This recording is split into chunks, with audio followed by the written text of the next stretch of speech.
Hello, everyone, and welcome to this event, to Go Live Shaping Your Story. I'm Anna Bukatska, and I'm very excited to be chairing today's panel discussion with three brilliant creatives. This panel is all about storytelling, which, let's be honest, is the thing that underpins everything that we do in film, games, and TV.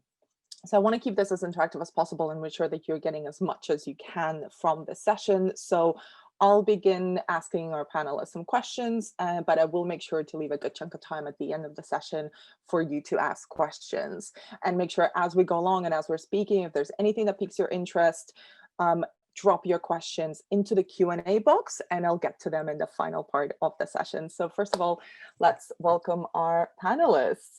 We've got film, television, and theatre writer Lydia Rinn. Hello, Lydia. Hello. We've got composer Nanita Desai. Hello, Nanita. Hi, everyone. Hello. And we've got producer and the founder of Sona Films, Sophie Reynolds. Hello, Sophie. Oh, you've got your microphone on mute still. God, stumbled at the first hurdle, didn't I? Hello. Well, thank you all so much for giving up a bit of your time. I'm really excited to talk to all of you about your experiences, but to kick off this session, a question for all of you really is to go back a little bit to your start, and what was your first entry point into the screen industries? Shall I go first? Yeah, Lydia, go first. Okay, sure. So I actually began working in theatre. My first job out of uni was working in development for a West End theatre company. So my role there was setting up a lot of workshops for play readings, reading a lot of early drafts and giving feedback. And it was around that time that I got onto a Soho Theatre Writers Group, which was a really brilliant kind of peer-to-peer writing group where you give support to each other and read each other's drafts. So it was actually, I was writing in theatre first of all, and that's where I wrote my play Hear Me Howl, which went to Vault Festival and also Theatre Royal Plymouth.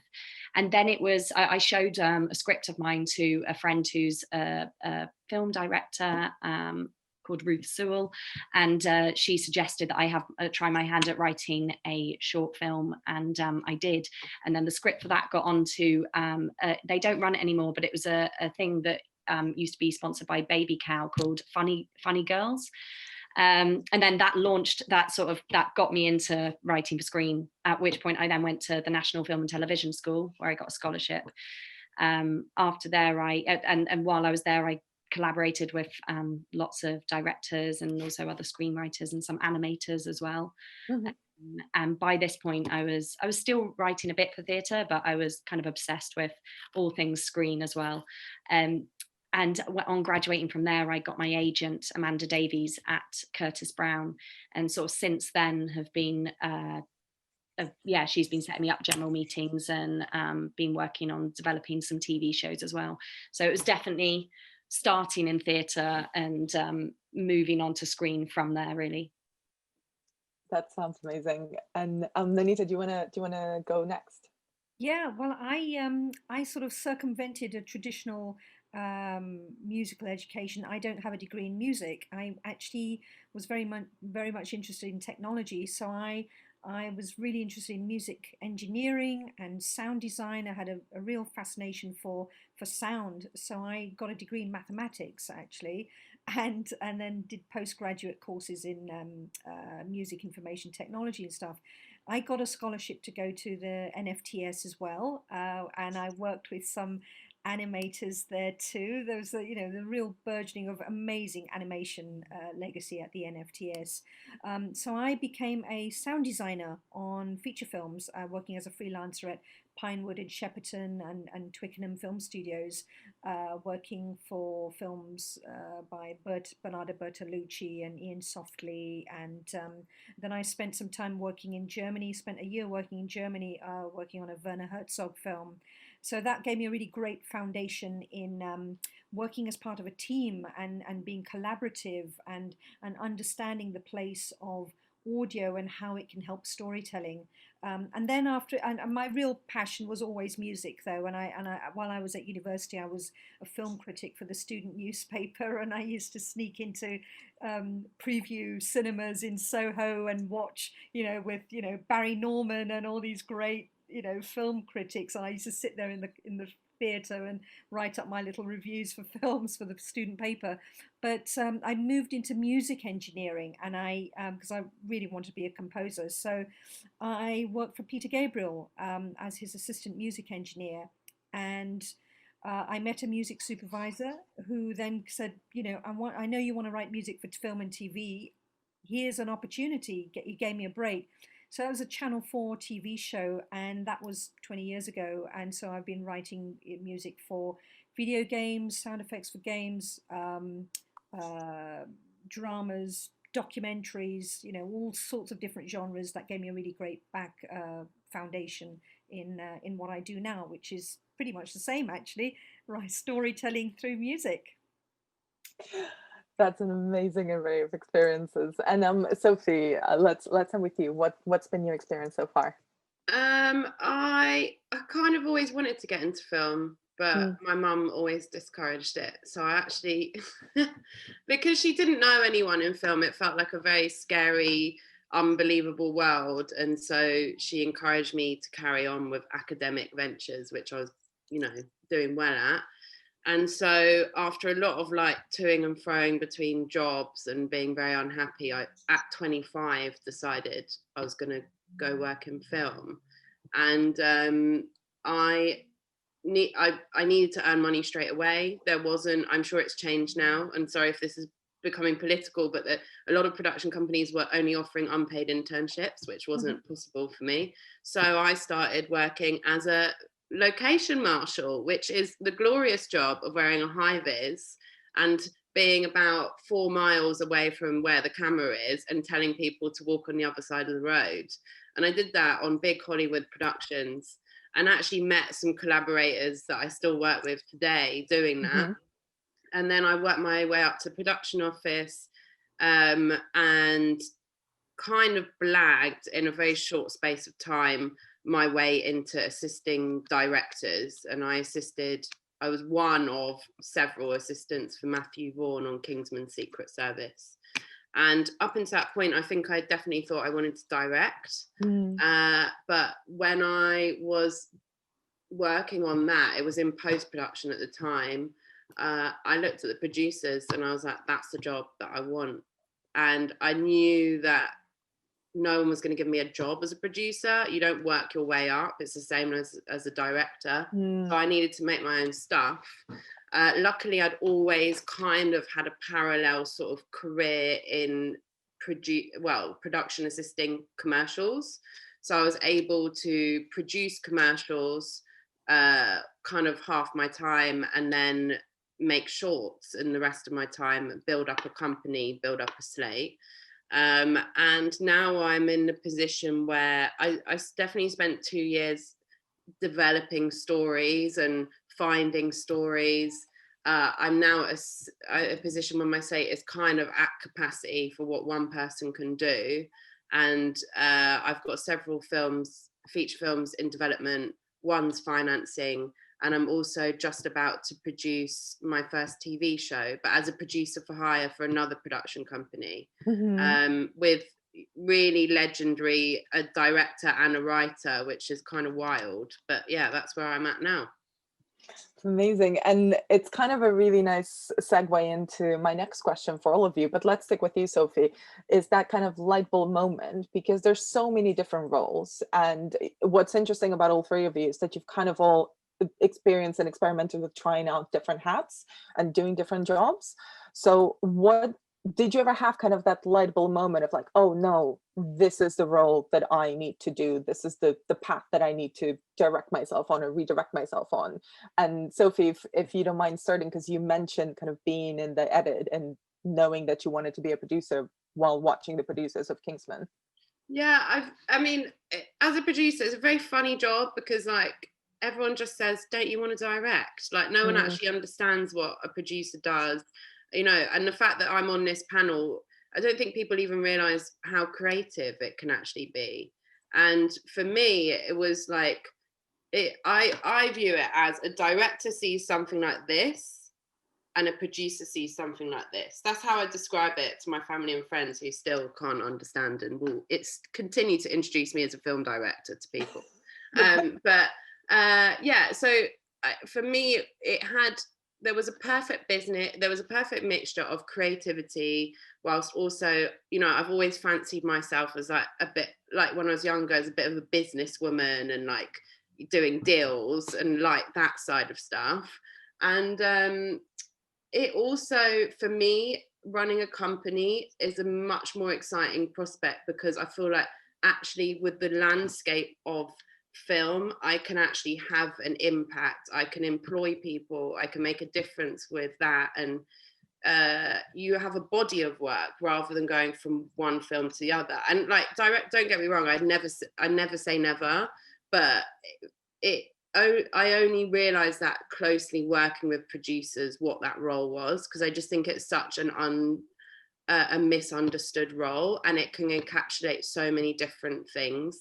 There's lots of different types of producers that produce in very different ways. Thank you. And Lydia, did you have one of those light bulb moments where you knew, especially considering the move from theater to screenwriting? I suppose, that's such an interesting question. I don't think that there was ever a moment where it was like, aha, writing, that's the job. Because similarly to Sophie, my family were very much against me working in the arts generally. Not in any forceful way, but it was always like, oh, can't you do something where there's money and a stable career path? So there was quite a lot of worry there. I think that I ended up working in theatre kind of more in the background, because it was it was something secure and there was a salary. And but I think the point when I realized that I needed to try and find an outlet for my creativity was when I would go along and see plays or watch films, and kind of halfway through be thinking, no, that's not what the character should say. The story should be going in this direction. And I'd start trying to kind of rewrite what I would do in my head. And then there was a long period where in kind of lunch breaks at work or going home on the tube or on the train, I'd be kind of scribbling down bits of dialogue that I heard. I know it's kind of cliche of people scribbling down things they heard on the bus or whatever, but the amount of times that would happen. And I just had kind of notebooks just filling like my room and my desk. And I still wasn't like, yes, I'm a writer. It was only really when I saw, I think there was a small theatre in Wandsworth. I think is it still there? I don't know. Anyway, Lost Theatre, and they were doing a 10-minute play writing competition, and this must have been about 10 years ago now. And I typed up one of these things I'd scribbled down. It was just a conversation between two young girls I'd heard on a bus, and I just basically wrote that down and sent it in, and then it got into this, and then it sort of went from there. So it was kind of more this outlet, this kind of pull of kind of a dirty habit. And then I decided to put it in for something, and it went somewhere, and I was like, okay, I'm going to see where this goes, and never ever tell my family what I'm doing. And then when I tell them I'm going to NFTS and I'm leaving my stable job at the age of 30, and they're just like, no. But so yeah, kind of one thing led to another type thing. That's amazing. And Nanita, what about you? Because you mentioned that you, having worked and studied sound design and stuff, what you really wanted to do was compose for the screen. Yeah, I mean, in fact, I didn't realize that it was something that I could make a living out of doing. I didn't realize, that I could be a professional composer and pay for the roof over my head just by writing pretty tunes all day, which is not what I really do. But because there's a lot of stress and demands and a whole load of baggage that goes with being a composer. But I mean, like the others, I did a degree in maths because I was under pressure, under social pressure and parental pressure to get myself a real job.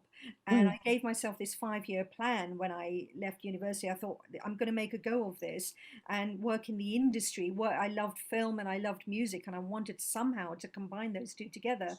So when I was you know, I was a sound designer for a couple of years, and I got about as far as I could get in that area. And I think it became very comfortable and getting, you know, it was really well paid. And I'd work on a feature for 4 months or 6 months. And it was very easy to put yourself into that sort of that lull yourself into a full sense of security, even though I was a freelancer.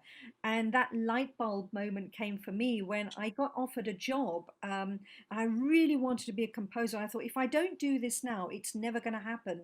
And I got offered to be the dialogue editor on Elizabeth with Kate Blanchett. I thought, oh my gosh, it's 4 months, 4 months work. It's a really cool credit. It's, you know, a really great job.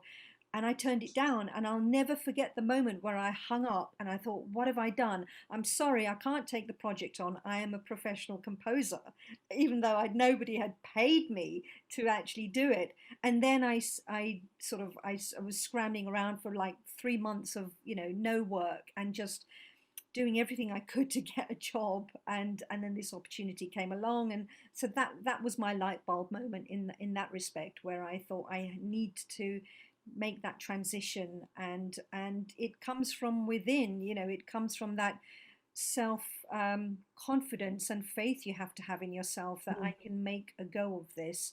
And I think the only reason I'm here today is through sheer perseverance and tenacity. That's what, you know, through all the financial struggles and all the problems that we have, you know, trying to make this, it, like you say, it's, I was an intern, an unpaid intern at Delane Lee for 4 weeks. And then they were kind enough to say, I'm sorry, but we can't afford to not pay you. We're going to pay you to do this. And so I ended up working there for 6 months as an assistant sound editor. So it was, you know, that was my light bulb moment of turning down Elizabeth and getting a job, starting from the bottom up again, really. And thank you so much to all of you as well for sharing kind of that, your experience so far. And kind of, I wanted to move on to the fun bit, which is about your ideas and your process and how you work, the nitty gritty of it. So kind of, how do you look for stories or for inspiration for your work? Do you look around? Do you read? Or, I mean, when we used to go on buses and on public transport, would you sit in and listen to people talk? Or how do you draw inspiration for your projects? Sophie, do you want to start maybe? Because you work across the gamut of a story. Yeah, I've always been an avid reader and always loved stories. So, and as a producer, it is beneficial to have projects built on an existing IP. So, for example, I've got a film called The Tulip Touch in development with the BFI, which was a book I loved when I was a kid by a writer called Anne Fine, who wrote Mrs. Doubtfire. And I was reading My Brilliant Friend by Elena Ferranti, and it really reminded me of this book. And because it was a kind of older book, I thought actually we might have a chance of getting the option on it, which we did. So sometimes reading things will remind me of other things. You know, I'm not at a level as a producer that I can option, you know, Sally Rooney novels. Like, that's not possible. But trying to maybe read some more obscure things or things that have been forgotten is one. The other one is people do come to me with ideas. And, you know, I also think, especially for debuts, like directors normally want to be writing their own story. And so that's very much like somebody coming to me with an idea and us building it together, because it's, you know, when you're that close to it as a writer, you can't really see what it's about, or maybe you don't even know what it's about. And, you know, it's always about clarifying the story, like reducing it to 1 line, 2 lines, 3 lines, like what is this about? Because I think people, especially for feature films, people bring too many elements into it and they don't actually realize how simple the most effective films work. So, you know, I would often say, well, this is what I think is the most powerful or the most original about this story. Let's go with this thread and stay focused on it. I also watch, I'm kind of not taking on, like, I'm not in the acquiring stage at the moment, but when I was looking for projects, I went to the theatre a lot. I read lots of plays. Listened to lots of podcasts, like BBC podcasts are amazing, and there's these like random history moments of time that they do 10-minute podcasts on that I'd always listen to for inspiration, and they're like very obscure. It's like when Sweden went from driving from the right hand side of the road to the left hand side of the road, the night of what that looked like, just, you know, these kind of weird obscure moments in history. And sorry, I feel like I'm rambling now, but yeah, that's pretty much what I do. And that's super interesting. And Lydia, what about you, aside from listening in on people on buses? Well, similarly, I read a lot as well, and even if I don't know if I could get the rights to that book or that piece of music, I even sometimes inspires me sometimes. It will often kind of set off a train of thought. I'll interrogate why those characters or that place inspires me so much. I mean, just like Sophie as well, I have recently been reading Elena Ferrante, My Brilliant Friend, and it reminded me, for example, how much I love reading about relationships between female characters, and particularly friendship. And I got that when I was watching a lot of Greta Gerwig's films as well. So then I'll start thinking, and one of my favorite films of all time is Thelma and Louise. So then I'll start going, hey, I want to write my own thing about female friendship, and I'll look at my own group of female friends and think, why do I feel it is so different to, for example, the friendship that I have with my male friends, or some of the ones between them. I think a lot of my stories, even if I don't realize it to begin with, are based on my own life, that classic. And I often realize after writing something that there's a similar kind of character popping up in a lot of my scripts that is a bit too similar to one of my old bosses or a teacher I used to have, but just with a slightly different name. So that's definitely, whether or not I know it, it becomes an outlet for something that I'm dealing with it in my own life that I also feel will have resonance with other people. I think quite an important thing to me, once I realized that I did want to write, was writing regional stories as well. And particularly, I write a lot about young people, I think mainly because my teens and early 20s were, you know, so formative. Everything's just huge. It's kind of technicolor, like huge highs, huge lows. So I write a lot about young people living in the regions and I try and make an effort to, if I'm writing about young people living in the regions who go to state schools where I went, not to write just all doom and gloom, and for it to be joyous and inspirational and hopeful as well, and that it can be fun and colourful, even if it is in a grisly, windswept part of the world. I'm writing, so something. Another thing that inspires me a lot is working with other people. I love just kind of spitballing ideas. I'm working with a producer at the moment, Laura Jackson, and we bonded. She came to see a short play of mine at Soho Theatre, and it was about a group of young people. And afterwards, she said, "I love your tone of voice. I love your humour. I like developing stuff with young people as well." And she sent me this is kind of classic moment where I'm like, that's a project for me. She sent me a link to a documentary called Cheer Up, which is set in the Arctic Circle in Finland, which is, even though it's called Cheer Up, it's about kind of the worst cheerleading team who are constantly losing.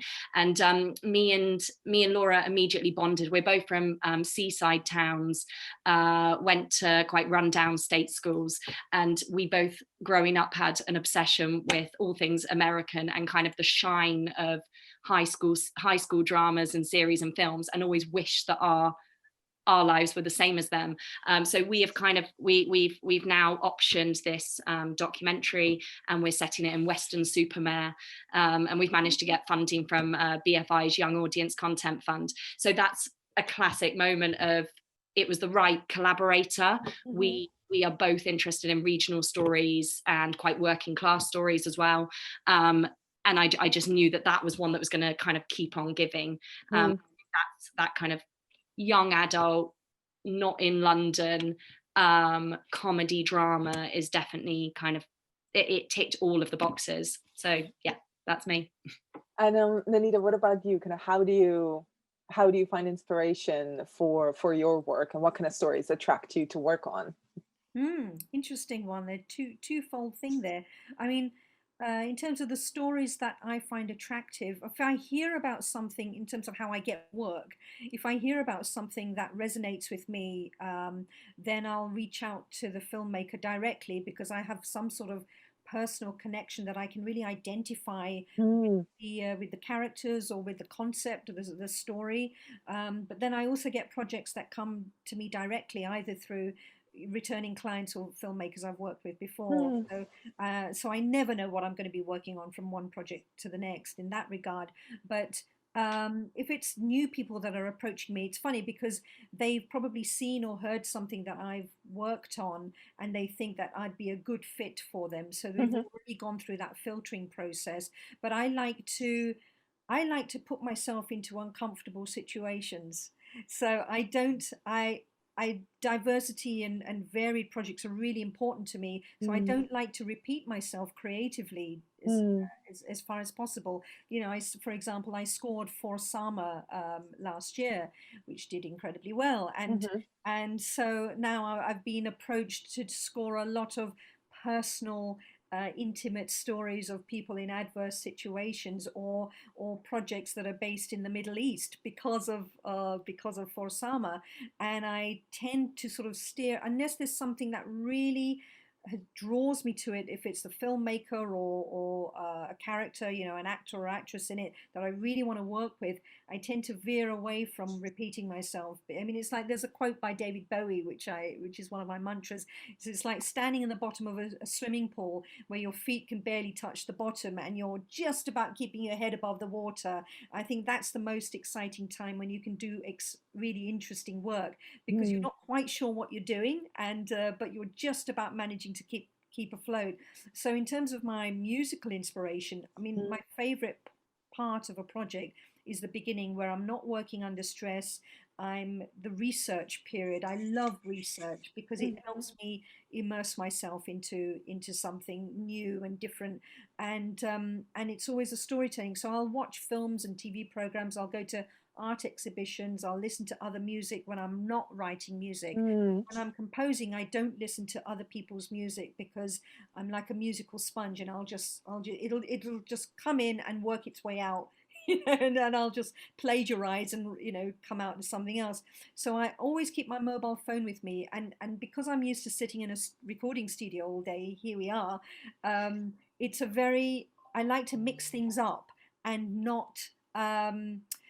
You know, I'll go food shopping, or I'll go have a walk in the park, and I'll carry my mobile phone with me, and musical ideas will come to me. So I always sing into my mobile phone and come back to my studio, sleep on it, and then next day, I'll listen back to the ideas, and if they're good enough, if it sticks, then I think, okay, it's worth pursuing that. So that's where I get my inspiration from, is doing totally different activities, and then coming back to the studio and working on them.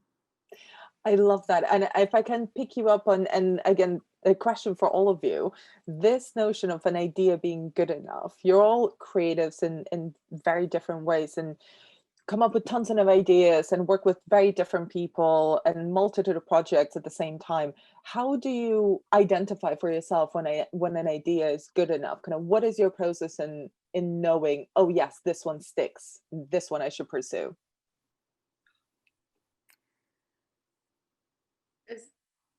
You're all kind of thinking about it, Nanita. You kind of just described it, but do you want to add anything to that? Yeah, sometimes I'll just hammer away at, sometimes it'll be just a melody that comes to me from nowhere. And after scoring hundreds of projects, I still don't know where the muse comes from. I think what experience does, though, is that it helps you filter out the crap. You become good at self-editing. And And so I'll write I'll always have the record button on, and I'll watch. I'm very visually inspired. If you put visuals in front of me, I'll know what to do. It informs me in a very different way, as opposed to just reading from a script, which is a very abstract way of working for me. So I'll read a script, and if a script is strong enough, I'll actually start thinking of musical ideas and start writing notes, based on the script. And that's a real test to if something's good. If you've got a really great script, then it'll just sing to you. That's lovely. Sophie, Lydia, do you want to jump in with your process for self-editing? Sure. Yeah. So I would probably begin with an idea through. If I've started to see an idea, I'm a very visual person as well, and usually I keep on seeing the same character coming back over and over again. And if I kind of can see it very vividly and it keeps on coming back to me, then that would usually be something that I can pursue. I used to have a habit, and sometimes do, of overwriting. I love dialogue, and I love really getting into the head of a protagonist. So I'd write way too much and put them in so many different situations, and just enjoy watching this character talking to absolutely everybody in the world, and also talking all about their innermost feelings. So editing has been probably my biggest learning curve, actually. And a lot of that's, I learned, I kind of had that drummed out of me whilst at NFTS. But because also that there's a big difference, I think, in my opinion, between theatre and film. I find a lot of theatre, it can be very metaphorical and poetic in the dialogue, at least a lot of the stuff that I've worked on, whereas the more screen stuff that I was working on would be what can you describe in the stage directions, in the action, how little dialogue can you put in here? Like, you don't want dialogue that just tells you exactly what you're seeing already. So going through, I remember doing this like with so many scripts of mine as a kind of test, just going through and cutting out all the stuff that definitely didn't need to be in there, and then maybe potentially adding stuff back in. But I'd always do a draft called a slash and burn draft, where I'd have, say, a 30 page script. So recently I've been co-writing a script called A True Crime Story with a brilliant writer called Joe Baker, and we're working on that with Various Artists Limited. And we initially had a script that was an hour, and when we went to them with it, and they said, we really want to pitch this as a half-hour comedy, not so much a 1 hour drama. So initially there was going through and being like, that doesn't tonally work with what we're now pitching this as. But also, how on earth are we going to get this, the whole arc that we want in here, but down to half an hour? And that was a lot of killing our darlings, of being like, yes, we love that joke, but is that just a bit of an in-joke between us? So just having to cut out everything, and then you end up with the bare bones of it, but at least plot-wise it makes sense, and then you can kind of slip the jokes and the character stuff in around that. Did I answer the question? I'm not sure if I did. Yeah, you did. I always find it really interesting to hear how people work through creative ideas. And Sophie, what about you? Because your part of your job is to massage the good ideas out of your collaborators. Is the question, how do I know if it's working or not? Yeah. How do you know when it's good and worth pursuing? My job is to make it work. So it's often not working, and I have to work out why. I think fundamentally for me as a producer, I am really wanting to work with the director writer, and there is a seed of an idea that I think is really interesting. And similarly to Lydia, I'm not particularly interested in like extremely depressing sorts of narratives about marginalized people. Like, I'm very much about celebrating, I'm a working class producer, which I say all the time, but like if that film or TV idea is set in my community, I want, I think life is full of hilarious moments. And so even if it is a drama, even if it is a really sad story, I have to be able to see the soul in it, and I have to be able to see the joy and the humor in it. And I think it's very clear very early on whether a writer has that capacity or writes like that or doesn't. So there's a project that I'm working on that was a total bonkers mess, but it had so much soul in it, and it had such a strong voice, that you can learn as a writer, you can learn structure, you can learn your craft. You can't learn that like extra little sauce that people have or don't have. And I often read scripts that are technically wonderful and really strong, but they just lack something for me. The only way I would describe it is a soul. And how do I know if an idea is working? You do at some point as a producer lose perspective, similar to what a writer would be. Like initially you've got all the objectivity in the world, and you need to sometimes step away from it for like a few weeks or even a month or two. And when I've lost all objectivity, I will share it with people's opinions that I really respect and admire, and take different notes from different people, and then present what I think is most useful to the writer to move forward. That's a really interesting point. And it's, how do you work with your creative collaborators, be that co-writers, producers, directors? Kind of, what does your process look like? Do you share everything? Do you sort of go away and work on your bit and then share it when you feel like it's ready? Or like Sophie, like you mentioned, do you share it when you feel like you need an added perspective because you feel like you're too close to it? So who wants to go first? You're all nodding enthusiastically. I don't mind going. So I've definitely been through phases earlier on in my career when I would share things too soon. I desperately, in the same way as I'm drawn to writing because I love knowing what people think and how people behave, I just wanted to know what everybody thought of my work. So I would send it out to friends, to family, even if I knew that they didn't have the same taste as me, even if I knew that they'd probably come back with a lot of criticism. And I think I did that too early in my career because I was vulnerable to criticism, but also too early with the project. So I think now I've got to the stage where if I'm writing something on my own and I'm not co-writing, I'm not collaborating with anybody. So for example, on a spec script,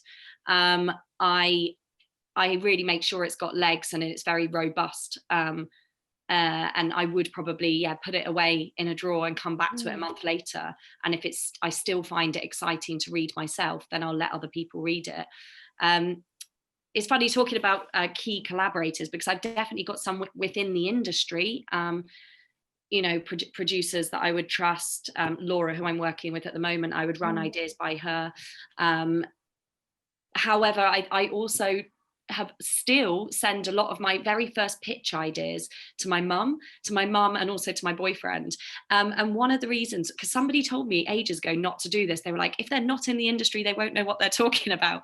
And I thought, well, that's an even bigger, because most of the people watching these films and watching this TV or playing this game, they're not in the industry. So it has to appeal to, I think otherwise you can be telling a lot of kind of in jokes or be writing samey kind of stuff. If you're talking to and collaborating with all the same people that are obsessively all watching Killing Eve or End of the Fucking World, then you're all going to be influenced by the same stuff. Whereas if I read out a pitch idea to my brother or to my mum and they don't quite get it, then I'll think, well, it's not really going to have much of an audience then. And sometimes I've had brilliant ideas come from them as well. They've read an article and they've pinged one over, and I thought, do you know what, that's coming at this from a completely different angle, because they, unlike most of the people in the industry that I already work with, are probably reading completely different articles. So I try and pick my collaborators or feedback people quite carefully, and make sure that I'm hearing it from kind of opposite sides of the spectrum as well. And also I think another thing that I'm quite careful to do now is go with my gut instinct. I've so many times I've whilst at film school and also in the years since, I've wanted to say yes to things, because when you're an emerging writer, you feel like you can't say no to anything, and because otherwise you'll have a black mark against your name, or otherwise writing work will never ever come in again, and you'll have to choose another career. And so now, if I've got a real instinct, after I've read an idea that somebody sent me, or something that somebody wants adapting, or a producer's come to me and said, do you want to rewrite this script? If I know that there's something kind of either in the moral of the script or the characters that just won't chime with me, or if the person that I'm talking to about it, who's approached me, it doesn't come back with positivity. Is that whole thing that you like in improvisation. I did a couple of improvisation classes that went terribly, like last year, and that whole thing of, that they say yes and, so you come in with an idea and they go yes and this, and what you want from collaboration is somebody who wants to build on an idea, even if it's all rubbish that you're all coming, there'll be something within the rubbish that's gold. So there's been a couple of times where I've had phone calls with people, and all that's coming back is, no, that's not really what we want. No, that's not. And I immediately go, well, this isn't going to be a very fruitful or creative process. So I know probably not to go in that direction again, because if it doesn't feel right at the start, it's probably not going to feel right in 6 months' time, no matter how much they're offering to pay you. If you're having sleepless nights over it and you don't get excited to sit down at the keyboard, then it's probably not the right thing to do. So yeah, that's me. That's great. And what about you, Nanita? Gosh, it's a big question. I mean, in terms of ideas, knowing about the idea, whether it's good or not, I don't have the luxury of time. I have to produce a lot of music in a very short period of time. I'm always up against deadlines. So I'll do my best to sort of work on something to the best of my ability, finish it, and then I'll sleep on it. And it's amazing how much a night's sleep, and you can come back to it the next morning. I'll listen to something, I'll know within 2 minutes, I'll know exactly what I have to do to tweak it and change it so that it's, as opposed to working until, 2 o'clock in the morning and sort of festering in that sort of self-doubt all the time. And the other thing, I mean, in terms of collaborators, I will never ever send a sketch, an unfinished sketch, to a director, because I don't expect my collaborators, my director or editor to have that creative vision to visualize the finished piece of music. So when I say I'll send an idea, it's always got to be the finished article to the best of my ability. It's make it sound as great as it possibly can be, and then they'll come back with feedback and changes, which is perfectly fine, And like you, Lydia, I think going on your gut instinct. Whenever I've not gone with my gut instinct on something, it's always bitten me in the bum. Afterwards, and I've learned to trust my gut instinct and go with what I think is what the because I have to fulfill the creative vision of the director and the team, and I'm writing to brief, which is you're instigating projects, whereas I'm sort of I'm serving the film and the show ultimately. So the other thing I don't do is I don't listen to other film music. I'll listen, in terms of inspiration, I'll listen to totally sort of askew sort of different styles of music for my inspiration, because it's one of the reasons why Hollywood has a certain homogeneity to the writing of the musical writing, because you're given temp tracks, you're given reference tracks. People will always say to you, can you write something that sounds like something else than like other people's music? And that creates this sort of, it's a very, very incestuous way of writing, which isn't healthy. So I'll listen, you want to try and be as original and as distinctive as you can possibly be. So and collaborators, my directors, they're coming to me for my ideas as well, and they want to be inspired by my ideas and concepts for a project. So I'll come in to a project with my own with strong concepts and strong unique visions for the project. And it may get diluted by the time you reach the end of it, but at least if you go in with a kernel of originality, hopefully you'll manage to retain some of that individuality by the time you've reached the end of it. Yeah. That's wonderful. And I've got a ton more questions, but there's so many questions coming in from the audience as well. So I'm going to dive into that part. So Charlotte asks, all three of you have spoken about social or parental pressure to not work in the arts. I'm experiencing the same thing, and I'm going to university next year to study something completely unrelated to film. What can I do to get into the film industry? Big question. Mm. I mean, what worked for me like 6 years ago is probably not gonna, doesn't exist now, but I basically signed up to like a runner's diary service, and did stuff like location marshalling. Screen skills is amazing. There's lots and lots, especially now and next year, we're going to have a total crew drought. And there's never been a better time, in my opinion, to get into film and TV, just because there's such a demand for it, and there's such a lack of crew.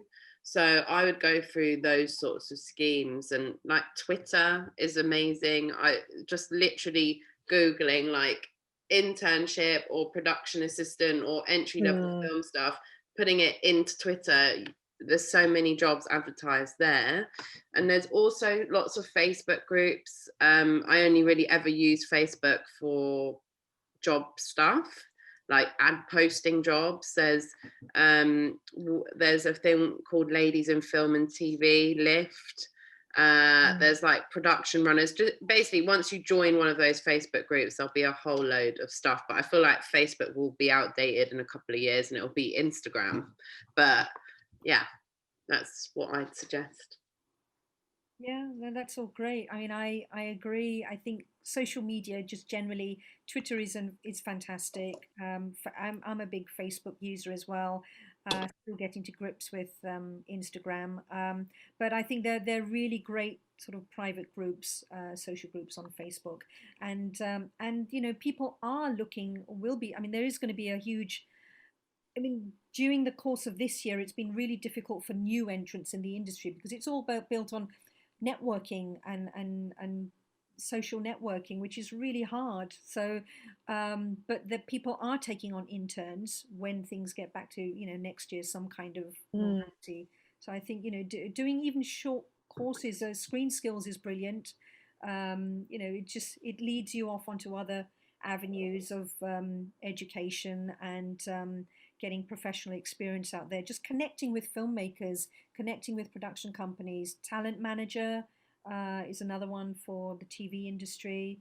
I mean, I subscribe to Broadcast and Screen International. That's my daily Bible, that I get the daily emails, and it just helps me keep up to date and become familiar with names of the execs and the showrunners and the companies and who does what in the industry. And that can be a bit daunting and mind-blowing if you don't know anyone, but just taking a few months to, you know, get daily newsletters from all these organizations, and you get to know who does what in the industry, and that really helps when you're networking with people, being able to talk about the industry.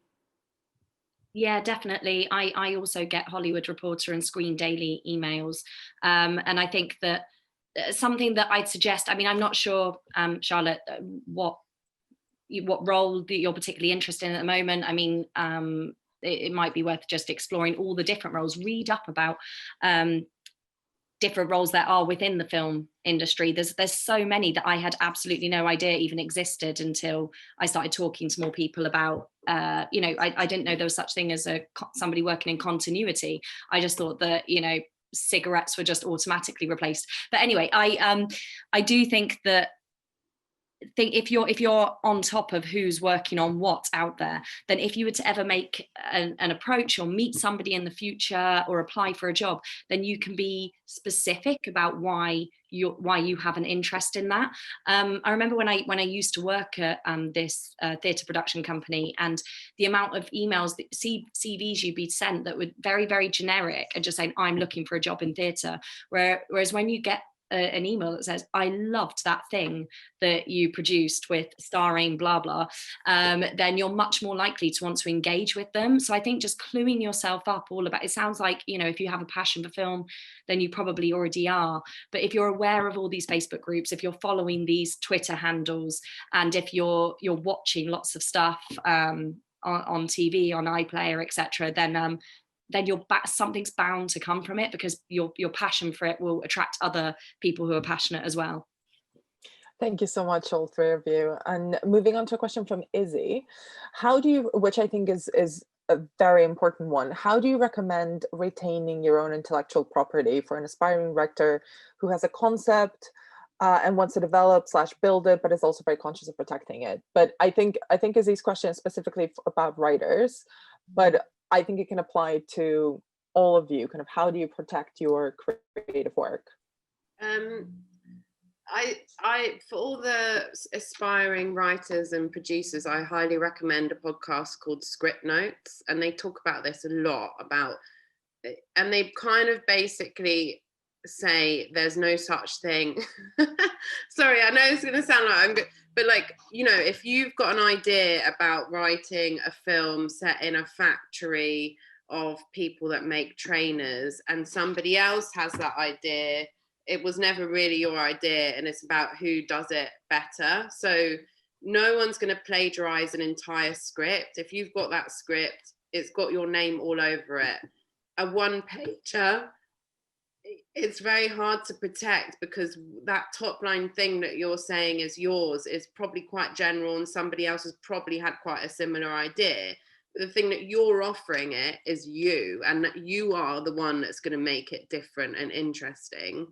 I feel like I'm kind of not answering the question, but also it's a small industry, and if somebody steals somebody's idea, people are going to know about that, and you will probably be blacklisted. So there's no, like, you don't need a lawyer, you don't need people to sign NDAs, there's nothing active that you really need to do in order to protect an idea, because there is also an unwritten rule within the UK, I would argue, British film and TV industry, that no one's going to like directly lift something from somebody.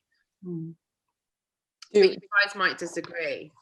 Do you want to jump in, Lydia and Anita? Yeah, I was going to say similar. I mean, I've had that before, where I've found out that somebody else has written something quite similar to me, but it's really difficult, because I guess as writers and creatives generally, you're constantly reading things, you're constantly on the lookout for you know, jumping like springboards for ideas. So it's because there's something in there's a zeitgeist, there's something in the air that has both led you to quite a similar idea, and whether you know that or not. And I think even if somebody has stolen an idea or been inspired by something they've heard of yours or read of yours, it is kind of, you know, you'll both have your own take on it. No two people's voice is the same. And I suppose it, you know, just get the script written, get it out there.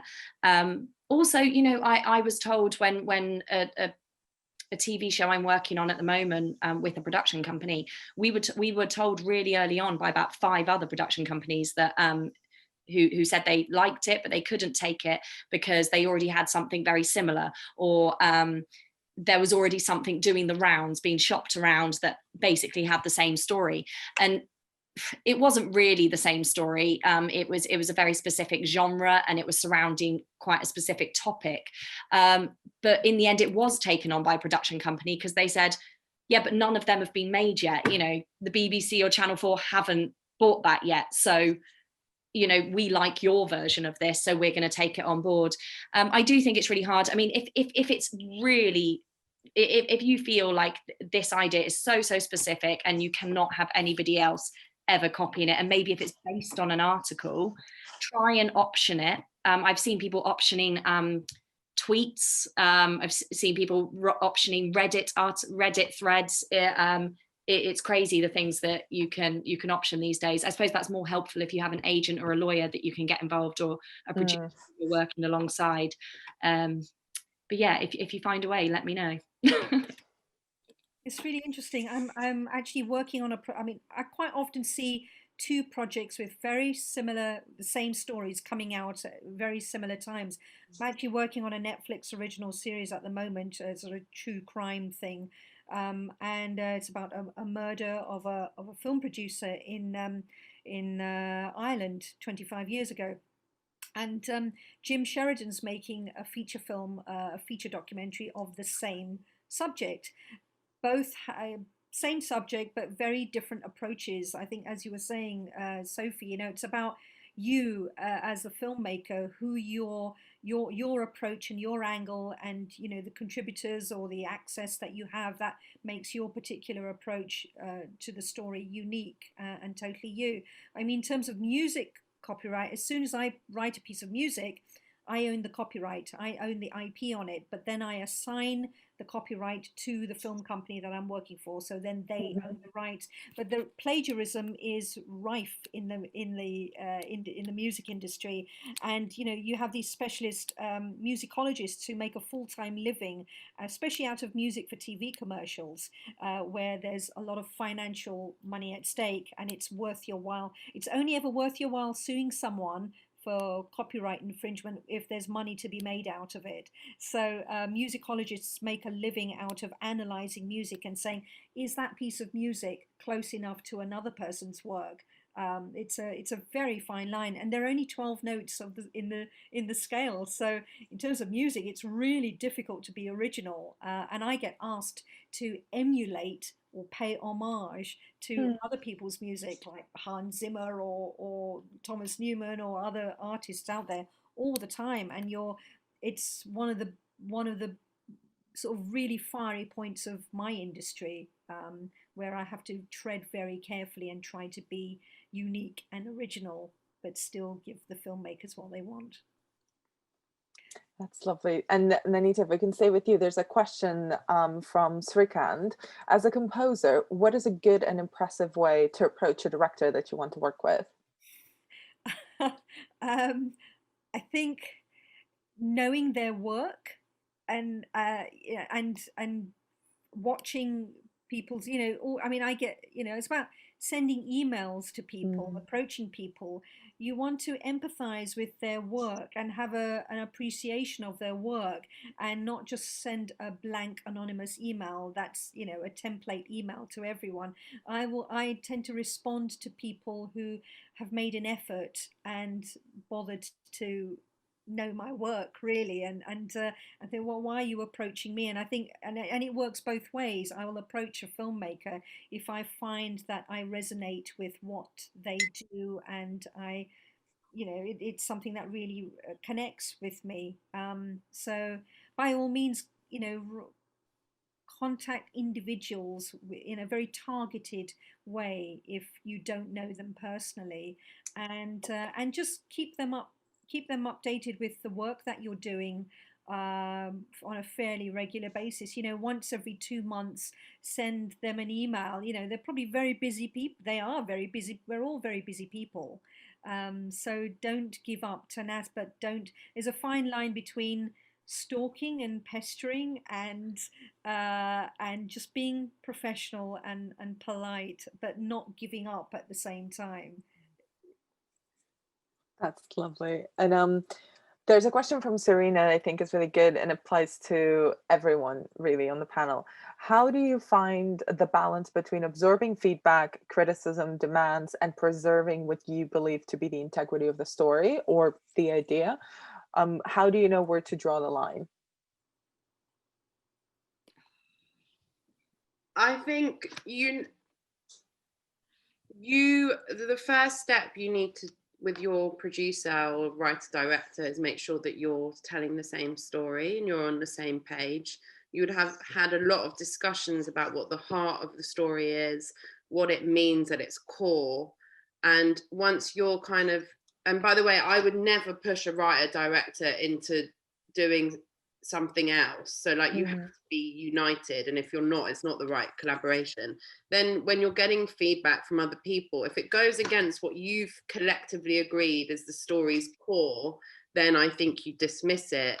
And if it actually makes you think of, oh, that's quite interesting, we haven't seen that, that's not something we've discussed, or that puts an interesting spin on something, and that's your response, it's kind of a gut reaction of, oh, actually, then you know that's something you should probably take on board. But if you're immediately both like, no, that doesn't feel right, then I think you have to listen to that.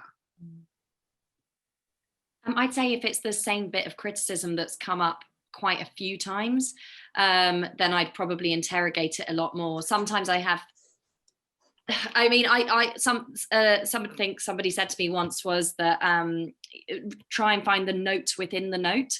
And I'm going through a process at the moment where I've been given so many notes for a particular pitch document that I'm working on, and constantly kind of for each draft, the sort of 5 or 6 pages of very, very detailed notes. And the same thing keeps on coming up that I think that I have fixed, but then I often just have to kind of try to reword their notes for myself. So I'll quite often read a load of criticism, and that's the other thing. I try not to, because I don't like the word criticism that much, just because I'm a self-critical person anyway, so it just feeds into all my self-doubt. But if I'm like, oh, these are notes, this is a collaboration, you know, that they're bringing something to it, then I'll go through and I'll sort of read a paragraph that somebody's written about what I've written, and think, okay, what actually are they saying there? And then I'll rewrite that out for myself, so I'm giving myself the piece of advice in a slightly different way. And quite often I find that sort of 5 pages of notes from a producer or a script editor can be whittled down to about 2 things, or sometimes less, that it's, you know, that the main character isn't working, but they've just said it in various different ways. And that's not a problem with how they've written the notes. That's just we're coming at the same problem from different angles. And yeah, I think the other thing is that making sure, being specific about who you ask for criticism or notes from. If you know that you don't have the same taste as somebody else, or if you know that you, and sometimes that can happen, as Sophie said, on the same projects. You know, I've realized weeks into working on a project, sometimes months, that we're working on very different films, that somebody's trying, that the director wants to make a thriller and I'm down the other end writing a comedy. And so and I think it's about having those discussions really early on about almost giving yourself some goals at the start, like, this is the kind of thing we want to make, this is the audience that we want to reach, and you know, that this is the genre, or even if it isn't a genre, these are some kind of like feelings that we want to conjure up. And if some of those bits of criticism that come later on don't encourage what that thing is that you initially agreed on, then you can throw them out. So that's wonderful. And we've got time for maybe one more question. So there is one that I think kind of also applies to everyone. And Kimberly asks is, how do you go about finding collaborators who are working on your first few projects that will believe in the projects, but that also are committed?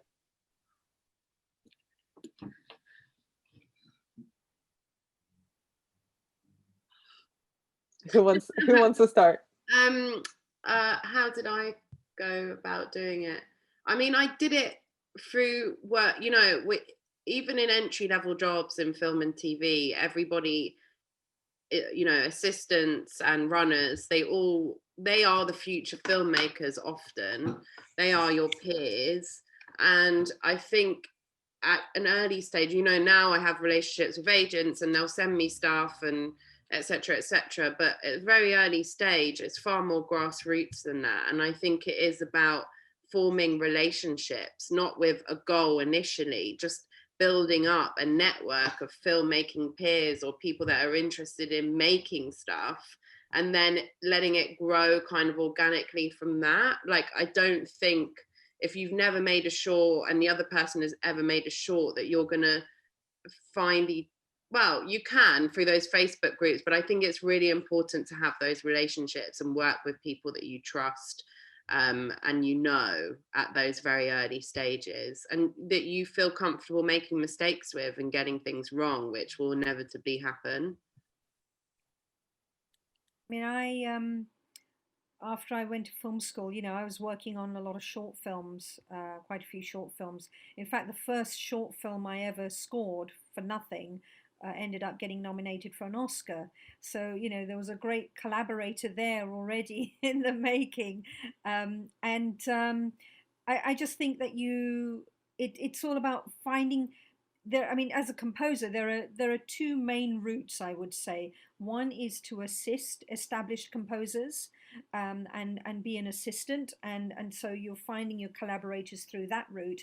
And the other route is to just get stuck in and write music and learn and work with people on the same sort of peer level as student filmmakers, if you're working on that level, writing music for short films. And as you say, Sophie, they're the future filmmakers of tomorrow, so your career will hopefully grow as their careers grow, and hopefully you'll hang on to their coattails if they become successful, and they'll take you along with them. So yeah, I mean, it's just a case of reaching out, connecting, going to film festivals. I've done a lot of. I love going to film festivals pre-COVID times, and that's how I found my collaborators, and sort of keeping in touch and nurturing relationships. It took me 3 years for developing a friendship with a film director that eventually led to my first commission with him. And then after that, I scored 5 or 6 big projects with him. So it's playing the long game. It's not going to come instantly. It's a lot of nurturing, and it's a real long game. Yeah, it really is. It's not a race, as everyone always says. Yeah. No, definitely. And I think that it's that same thing of if you're putting good vibes out, good vibes will come back. And I mean, for me, I've done a lot of kind of going along to film festivals, just as a punter, and hanging around the bar, not in a weird way, and usually with other people, but just being, even if you're really nervous, like I would have been, feeling okay to approach people to say, I really liked that short film, I really like this, because you're usually, if you really like something that somebody else has made, that you're going to have something in common with them, whether it's just a sense of humor or a similar background, or that you like the same filmmakers. And also another thing I'd say as a writer is finding that balance between protecting your work but also being not too precious about it. For a long time I wouldn't show anybody at all, just in case there was something wrong with it. There's always going to be something wrong with your script if you look hard enough, and I think allowing people to, lots and lots of people are out there wanting to read work, wanting to collaborate, for that there's going to be, just believing that there is the right producer and the right director and the right collaborator, the right composer out there thinking the same thing as you now. So just being really brave, I think, and just going for it. That's beautiful advice. And we've only got a few minutes before we need to wrap up. So before we do that, I just wanted to ask you all kind of what's been the best piece of advice, or the best learning, really? What's been the best learning that you've learned through just doing the work, through your experience, that you'd like to be able to pass on to anyone who's thinking of starting out in the industry?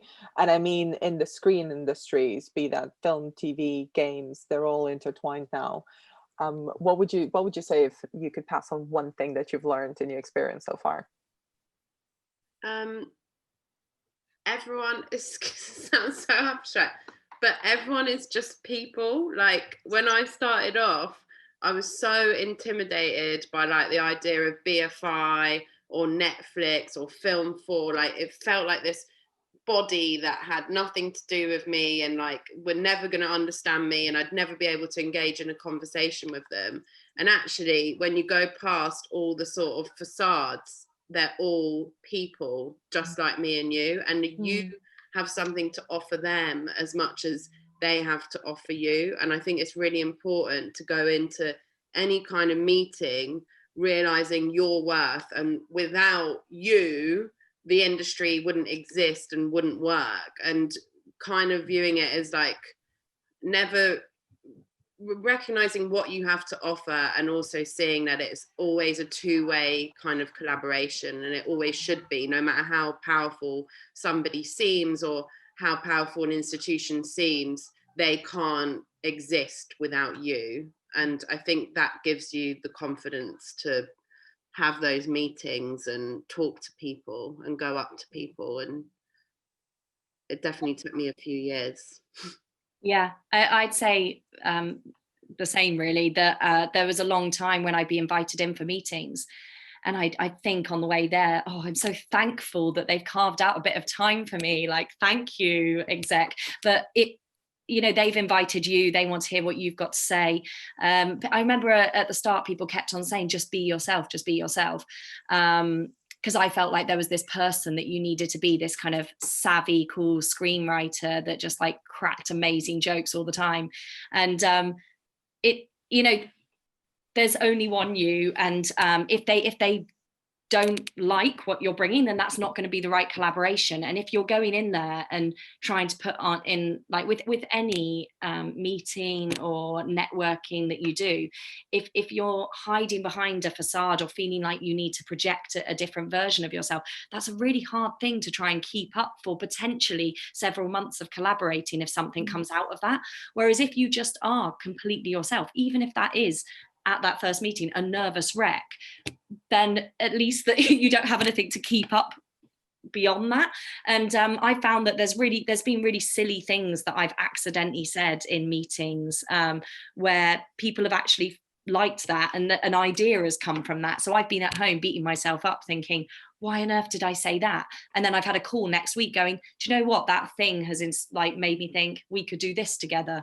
And I think also a lot of the time when I've gone along to panel talks as a member of the audience, or if I've been in meetings with people and people have shown a bit of humanity, like Sophie was saying, like they've spilt their coffee down themselves or whatever, or they've stumbled over their words, it's made me relax, and I've wanted to hang out with them a lot more and make work with them. And also at the end of the day, all we're doing is trying to make art that's about the human condition. So if you can't be human, then you're not going to make very good art. What about you, Nanita?